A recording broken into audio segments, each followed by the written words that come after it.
तो Peter Parker Los Angeles में एक एक्सपेरिमेंट करने आया था, वो भी अपनी फ्रेंड क्रिस्टल कटौनी के साथ, जो कि एक साइंटिस्ट है। क्योंकि पीटर को बहुत ही डरावने सपने आ रहे थे और ये सब शुरू हुआ जब उसने एक एंशिएंट मैजिकल रॉक को छुआ। उसके बाद उसे विजन आने लगे, मॉन्स्टर दिखने लगी, मेजेस नजर आने लगी और उसका एक फ्लेम डाई वाला वर्जन दिखने लगा। और ये सब इतना बुरा नहीं था जब तक कि एक डीमन बियर उसके सामने नहीं आया, जो दूसरे डायमेंशन से उसे एक मैसेज देने आया था। वो बताता है कि पीटर के पास सिर्फ 3 दिन है, उसे मिस्टीरियस मेज को ढूंढना होगा और उसमें डीमन बियर को खत्म करना होगा। और अगर स्पाइडी हार गया तो उसके नाइटमेयर उसके रियल वर्ल्ड को खत्म कर देंगे और वो उसे करप्ट कर देंगे और सब कुछ तबाह हो जाएगा।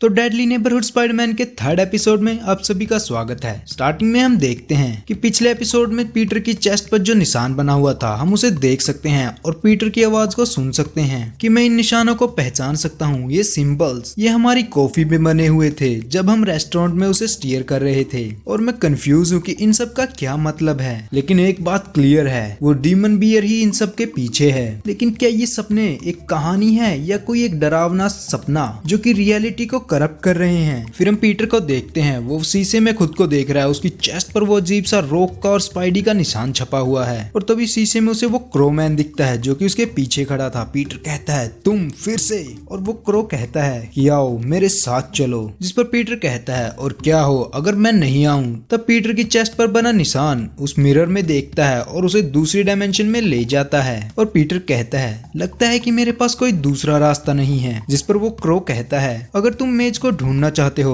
तो मेरी बात मानो और मेरे साथ चलो। इस पर पीटर कहता है तो मिस्टर क्रो मुझे रास्ता दिखाओ। इसके बाद हम देखते हैं पीटर एक अलग ही डायमेंशन में है, जैसे उसे नाइटमेयर्स आते हैं। पीटर पूछता है कि ये कौन सी जगह है मिस्टर क्रो। जिस पर वो क्रो कहता है एक समय था जब ये मेरा घर हुआ करता था, सुंदर। और पीटर कहता है और अब इसे क्या हुआ। वो कहता है ये वही जगह है जहाँ से वो सिकनेस शुरू हुई और डीमन बियर इसे वापस भेजना चाहता है। इसके बाद हम पीटर को देखते हैं, उसने अपना स्पाइडी सूट पहना है और उसकी आंखों से फ्लेम निकल रही है। और वो क्रो कहता है चलो मैं तुम्हें कहीं लेकर चलता हूँ। इसके बाद वो उस क्रो पर बैठता है। जिस पर पीटर कहता है जब हम पिछली बार मिले थे तब तुम मुझे शूट करने वाले थे। जिस पर वो क्रो कहता है कि सपनों का अलग अलग मतलब होता है और तुम्हारे लिए जो ये सपना है ये हमारा घर है। और पीटर पूछता है तो ये किसने किया। जिस पर वो क्रो कहता है ये तुमने किया और अगर तुम यहाँ मारे गए तो मुझे नहीं लगता कि तुम रियल वर्ल्ड में अपनी कहानी पूरी कर पाओगे। पीटर कहता है कि ऐसा नहीं हो सकता, मैं ये कर ही नहीं सकता। जिस पर पीटर पूछता है कि हम कहाँ जा रहे हैं, ये सब क्या चल रहा है। तो वो क्रो कहता है कि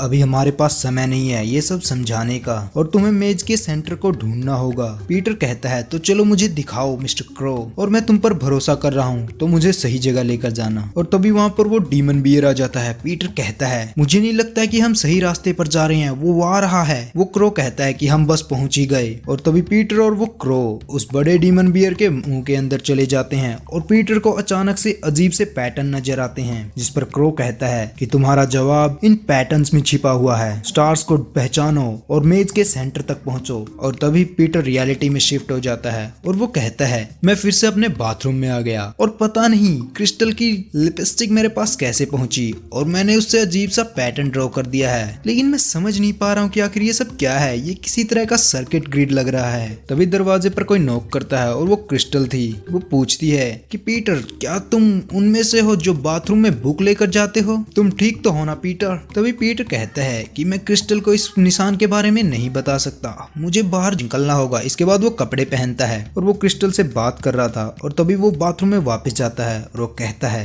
ओह मुझे ये मिरर साफ करना था लेकिन उससे पहले मैं इसकी पिक्चर ले लेता हूँ। और फिर वो बाहर जाता है जहाँ पर क्रिस्टल स्ट्रेचिंग कर रही थी, जहाँ वो बात कर रहे थे। जिस पर पीटर पूछता है कि क्या तुम्हारे ग्रैंडफादर ने तुम्हारी कहानियों के बारे में कुछ और बताया। इस पर क्रिस्टल कहती है कि मेरे ग्रैंडफादर ने मुझे कहानी सुनाई थी कोयते और वो मैजिकल रॉक की जिसे वो लाया कहते थे। वो कोई एंशिएंट रॉक थी पर वो कहानी पूरी होने तक मैं सो जाती थी। और पीटर पूछता है क्या तुम्हें उस कहानी के बारे में कुछ और भी ज्यादा इंटरेस्टिंग पता है, वो रॉक आखिर वो क्या चीज थी। जिस पर क्रिस्टल कहती है हाँ वो एक पावरफुल रॉक थी जिसने कोयते को तबाह कर दिया। इस पर पीटर अपनी टी शर्ट निकालता है और वो कहता है ये देखो। जिस पर क्रिस्टल कहती है हाँ नाइस एप्स, तुम काफी हार्ड वर्क कर रहे हो। और पीटर जैसे ही वो निशान दिखाना चाहता था उसे पता चलता है कि उसकी चेस्ट पर कोई निशान है ही नहीं। और पीटर कहता है लगता है कि मेरा दिमाग खराब हो रहा है, ये सब क्या चल रहा है मेरे साथ। इसके बाद पीटर को रैंडी का कॉल आता है और वो कहता है कि हम निकल रहे हैं जस्ट